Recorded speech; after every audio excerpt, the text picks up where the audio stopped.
जय हिंद दोस्तों। आप स्वागत है आपका मेरा YouTube channel oxygen class maths with Priyanshu पर।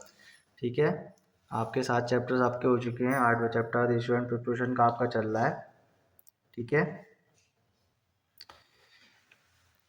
अब नई वीडियो है आपकी, अलग टाइप के क्वेश्चन है। पिछले वीडियोस के आधार पर एक रिवीजन क्वेश्चन आपका देखते हैं। ठीक, आगे बढ़ते हैं। इसके लिए लिखा है 2a बराबर है 3b के, 4b बराबर 5c के। तो a का रेशियो b के साथ निकालना है। ठीक, तो यहाँ पे हम क्या निकाल सकते हैं, यहाँ से a अपॉन b निकाल लो। ठीक है, तो कितना हो गया 3/2, यानी 3:2। और यहाँ पे कितना हो जाएगा b अपॉन c, कितना हो जाएगा 5/4।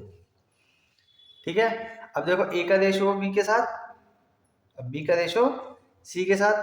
भाई इस तरह से लिख लो, कंफ्यूज होने की जरूरत नहीं है। जैसे हमने पिछला लिखा है इसी तरह से आप लिख सकते हो, चाहे आप बटे में लिख लो, अपॉन में लिख लो, या रेशियो में लिख लो। बात क्या है एक। अब देखो b का रेशियो है हमारा, b कॉमन है, तो इसी को इक्वल बनाना है। हमें कैसे बना सकते हैं भाई, इसको इक्वल बनाओ। भाई यहाँ पे कितना है 3, यहाँ कितना है 5, तो क्या करेंगे बराबर हो जाए, या 5 से मल्टीप्लाई कर दो या 2 से कर दो। तो यहाँ हमने 5 से मल्टीप्लाई कर दिया, यहाँ 2 से। 5 दिया 15, 5 दूनी 10। ठीक, बराबर हो गया है बी का रेशो। तो यानी कि ए का रेशो बी के साथ और बी का रेशो ए के साथ। तो ये ए है, ये बी है, ये बी है और ये सी है। तो ए का और बी का बी ए का और सी का रेशो कितना हो जाएगा 15:8। ये आपका क्या हो गया आंसर हो गया 15:8। ठीक, फिर से देख लीजिए एक बार। इसको हम इस तरह से भी लिख सकते हैं, इस तरह से लिख सकते हैं और इस तरह से लिख सकते हैं। तो हमें रेशो की बात चली तो हमने रेशो के फॉर्म में से कर लिया। तो बी हमारा इन दोनों में कॉमन था, बी यहाँ पे है, बी यहाँ पे है। जो दोनों में कॉमन होगा उसी को हमें बराबर करना होता है, ताकि हम उसका क्या निकाल सकते हैं, बराबर करके उनका रिजल्ट निकाल सके। ठीक, तो यहाँ पे बी क्या है कॉमन, तो बी वाली टर्म्स हमने क्या कर ली बराबर। जैसे इसकी मल्टीप्लाई 5 से कर दी, इसकी 2 से कर दी। तो 5 दिया 15, 5 दूनी 10, 2 पंजे 10, 2 चौक 8। तो ये ए, ये बी, ये बी, ये, तो बी क्या हो गया बराबर। जब बराबर हो गया तो हम कंपैरिजन कर सकते हैं। तो ए कितना है 15, तो सी कितना है 18। तो अनुपात कितना है ए 15:18, 15:8। एक्स का 0.5 बराबर है वाई का 0.07 का। तो एक्स रेशो वाई बताना है, तो क्या करें, एक्स वाई इसके नीचे, एक्स का मतलब मल्टीप्लाई है ना वाई का मतलब मल्टीप्लाई।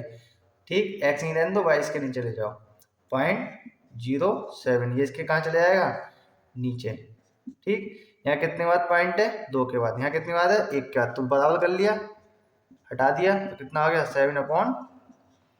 इसका क्या हो गया रेशो।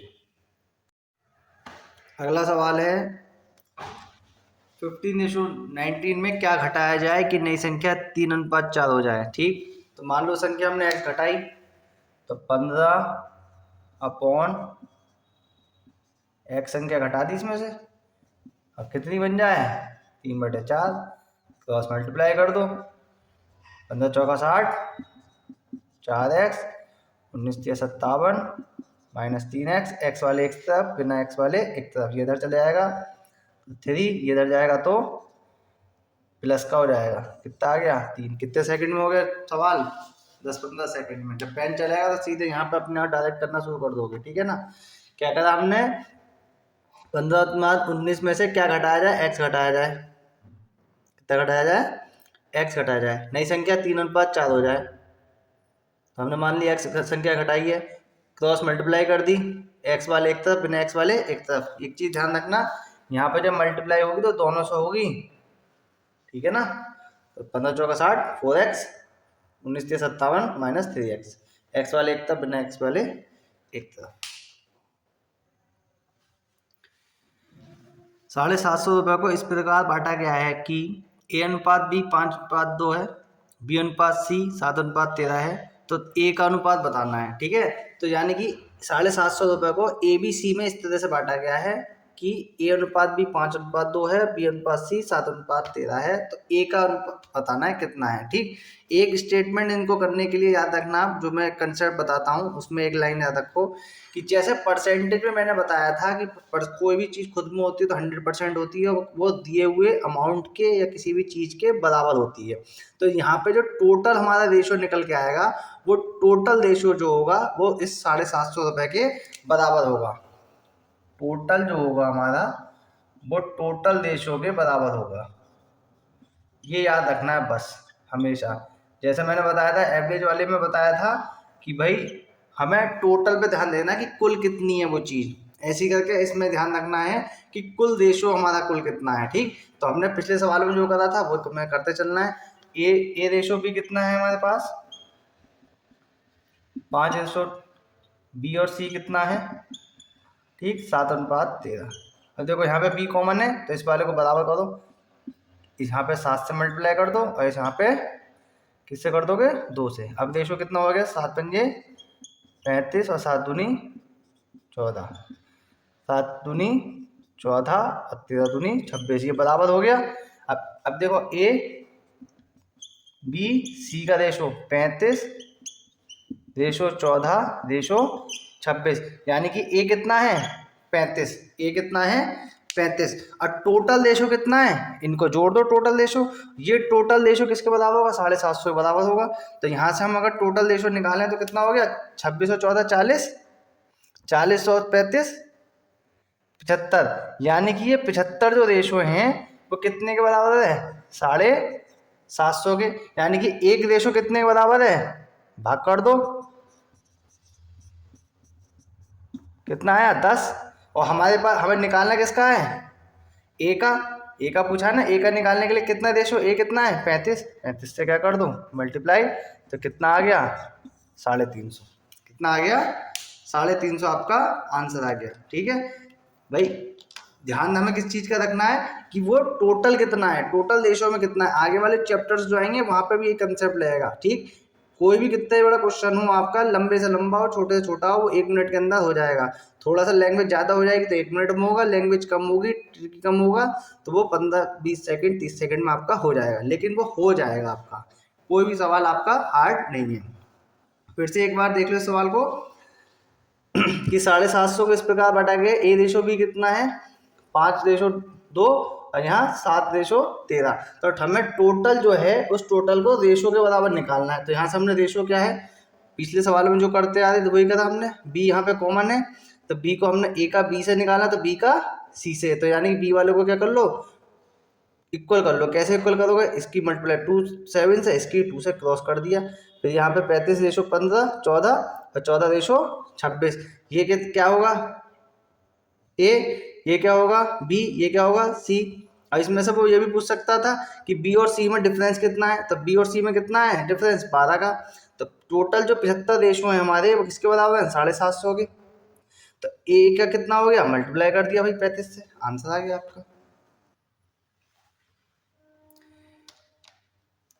यदि x/3 बराबर y/5 हो तो x+3:y+5 बराबर कितना होगा। ठीक है ना, तो यहाँ से हम क्या कर सकते हैं x/y=3/5, और यहाँ कितना लिखा है x+3/y+5। अब मैं अगर आपसे यहाँ पे पूछता हूँ कि x कितना है और y कितना है,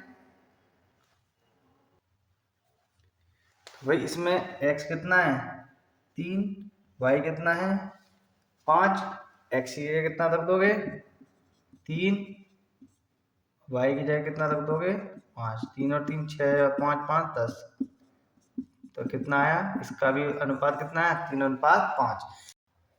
सवाल लिखा है A/B=C/D, तो इसका मान आपको बताना है। अब भाई मैंने आपको पहले ही बताया, ये क्या लिख सकते हैं हम A/B बराबर क्या लिख सकते हैं C/D, अगर कंपेरिजन करें ए कितना होगा सी तो बी कितना होगा डी, तो यहाँ ए की जगह अगर मैं सी रख दूं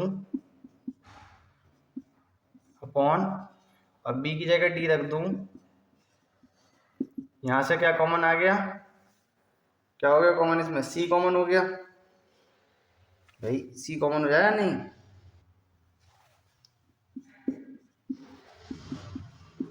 यहाँ से क्या कॉमन है, डी कॉमन है, इससे पूरी छुट्टी, तो आंसर क्या हो गया सी अपॉन डी। इसका क्या होगा आंसर होगा सी अपॉन डी। ये कितना है सी, तो बी कितना होगा डी। ठीक, यहाँ पे हमने क्या रख दिया, ए की जगह सी रख दिया, बी की जगह डी रख दिया। क्या कॉमन आया इसमें, सी कॉमन आया। यहाँ क्या बचा एम प्लस एन, यहाँ क्या कॉमन लिया डी, क्या कॉमन आया डी कॉमन आया, तो बचा क्या एम प्लस एन, पूरे ब्रैकेट छुट्टी हो गई, सी अपॉन डी आपका आंसर। एक परिवार की आय व व्यय का रेशो 10:7 है। यदि उस परिवार का व्यय 10,500 हो तो बचत बताइए कितनी होगी। ठीक है, अब देखिए आय उसकी और ये व्यय कितना है 10:7। आय अगर उसकी 10 होगी तो व्यय कितना है 7, और बचत कितनी होगी, आय में से व्यय घटा दोगे तो क्या बचेगा बचत, तो बचत कितनी है, यानी कि बचत कितनी है उसकी 3। बचत कितनी है 3, यानी कि अब देखो ये जो व्यय है ये इसके बराबर होगा, तो यानी कि जो 7 अनुपात होंगे वो इसके बराबर होंगे 10,500। मैंने जो कंसेप्ट बताया यही तो बताया, यानी कि 1 अनुपात कितने के बराबर होगा 10,500/7। अब निकालना किसका है हमें बचत का, तो बचत कितनी है हमारी 3, डिवाइड कर दो 15 सत्ते 105, 1500 गुणा 3 से कर दो कितना आ गया 4.5। कितने टाइम लगा 15 सेकेंड लगेंगे कब सिर्फ। ठीक है, मैं आपके लिए जो क्वेश्चंस लेके आता हूँ वो प्रीवियस ईयर जो प्रैक्टिस सेट्स होते हैं उसमें से मैं लेके आता हूँ जी। ये सवाल जो होते हैं किसी ना किसी पेपर में आए हुए होते हैं।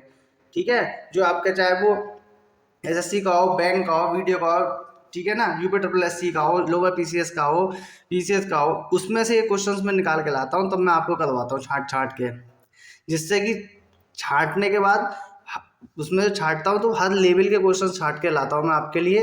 काफ़ी मेहनत लगती है कि हर प्रैक्टिस सेट में इसमें छांटूँ और एक ही टाइप के आपको क्वेश्चंस कराते हुए मैं चलूँ। ठीक है ना, फिर उन्हीं को एक ही कंसेप्ट से शॉर्टकट से सब तरीके से मैं आपको बताता हूँ। तब आपको लिए ये पूरी वीडियो पे 15-20 मिनट की वीडियो बनाता हूँ, तो कम से कम इसमें 2 घंटे 3 घंटे लग जाते हैं आपके लिए मैं बनाने के लिए। ठीक है ना, तो आप देखिए इस सवाल में क्या है कि एक परिवार की आय कितनी है 10, तो व्यय कितना है 7। इसका जो डिफरेंस है यानी आय में से व्यय घटा दो तो बचत कितनी होगी, तो 10 थी और ये कितनी 7, तो बचत कितनी होगी 3। यानी कि मैंने पहले कंसेप्ट में आपको बताया कि जो अनुपात है वो दिए हुए के बराबर होगा, चाहे वो अमाउंट को भी किलोग्राम हो, रुपये हो, जो आपकी क्वांटिटी या जो दी होगी चीज़ दी होगी उसके बराबर होगा। तो यहाँ पे कितना है ये 7 व्यय इसमें है, रेशो में तो 7 और रुपये में 10,500। रेशो में 7 और रुपये में 10,500 आपस में क्या होंगे बराबर होंगे। तो यहाँ से 1 अनुपात कितने के बराबर हो गया 1500 हो गए। निकालने के किसके लिए 3 के लिए मल्टीप्लाई कर दी, जो आएगा वो क्या होगा आपका आंसर होगा। पिछला जो क्वेश्चन था वो डाटा इंटरप्रिटेशन के क्वेश्चंस में से था आपका। ठीक है, तो डीआई वाले जो क्वेश्चन होते हैं, फिगर वाले क्वेश्चंस होते हैं, वो इसी टाइप के आपसे पूछे जाते हैं। ठीक, उसमें आपको फिगर दी होगी और आंसर आपसे निकलवाएगा। ठीक, तो अगला क्वेश्चन है कि एक कक्षा में बॉयज़ और गर्ल्स का जो रेशो है वो 3:1 है। यदि लड़के 33 हैं तो क्लास में टोटल बच्चे कितने हैं। अब देखो ध्यान से देखो इस सवाल को, बिना पेन उठाए आप कैसे करोगे। बॉयज़ कितने हैं 3, रेशो में तो 3 और नंबर्स में 33, ये क्या होंगे आपस में बराबर, यानी कि एक रेशो कितने के बराबर हो गया, कितने बराबर 11 के बराबर हो गया, नहीं हो गया, डिवाइड कर दिया आपने। पूछा कितना है टोटल बच्चे, यानी कि बॉयज़ और जो गर्ल्स होंगे यानी कि टोटल होंगे ना, होंगे यानी 3 और 1 4, तो वो 11 वहाँ से निकले और 4 ये 11 चौक 44, बिना पेन उठाए आपका आंसर। तो जब आप प्रैक्टिस करोगे, ठीक है, कंसेप्ट तो आपके समझ में आ गया, तो पेन भी उठाने की जरूरत नहीं है, 5 सेकंड 10 सेकंड में आप बिना पेन उठाए आंसर दे दोगे। ठीक है, तो अब देखो सवाल को कैसे करेंगे कि बॉयज़ कितने हैं 3, तो रेशो में 3 और टोटल में 33, आपस में क्या होंगे बराबर। और क्लास में जो बॉयज़ और गर्ल्स होंगे वो बराबर होंगे, उनका टोटल ही तो पूछा है उसने, तो यानी कि यहाँ कितना है रेशो 3 और 1 4 रेशो, यानी कि इन 4 की वैल्यू निकालनी है हमें। तो यहाँ पे एक रेशो कितने बराबर हो गया 33/3, निकालना किसके लिए है 4 के लिए, कितना आया 11 चौक 44। ये आपका आंसर। कितनी देर लगी पेन उठाने की भी जरूरत नहीं सवालों में, ठीक है ना। ये क्वेश्चंस आपके प्रीवियस है, डिफरेंट जो एग्जाम्स हो चुके हैं पहले, उनमें से मैंने आपके प्रैक्टिस सेट में से निकाल कर मैंने आपको कराए हैं, ठीक है ना। आगे अगले वीडियोस में भी आप देखेंगे इसी तरह के, थोड़ा लेवल और ऊपर बढ़ता जाएगा, ठीक। तो हम लोग इन क्वेश्चंस को करते जाएंगे, तो आगे जो क्वेश्चंस आएंगे वो आपके थोड़े लेवल अच्छा होता जाएगा, ठीक। दो धनराशियों का अनुपात 8:9 है। यदि पहली राशि 20 है तो दूसरी राशि के बारे में बताइए कितनी होगी, ठीक। राशि मतलब अमाउंट कितना होगा, ठीक। तो पहली राशि आपकी 8 है, दूसरी कितनी है 9। तो ये 8 जो है वो रुपए में इसके बराबर तो होगी, और निकालना किसका है, दूसरी के बारे में। यानी कितना हो गया, एक रेशो कितने बराबर हुआ, 20/8। निकालना कितने रेशो के लिए, 9 के लिए। कैलकुलेट करके बताइए आंसर कितना आ रहा है आपका, कमेंट सेक्शन में आप बताइए आंसर आपका कितना आ रहा है, ठीक है ना। तो इस वीडियो को हमने लगभग 9-10 क्वेश्चन देख चुके हैं, ठीक। अपने दोस्तों के साथ, फ्रेंड्स के साथ आप क्या करिए, इसे शेयर कीजिए। अभी जल्दी में ही आपकी लगभग पुलिस में 25,000 से ज़्यादा वैकेंसी आने वाली है कांस्टेबल की, यूपीपी की। तो इसलिए आप अपनी तैयारी अभी से जारी रखें, लाइक शेयर सब्सक्राइब करें, लोगों तक मेरी वीडियोस पहुंचाते रहें।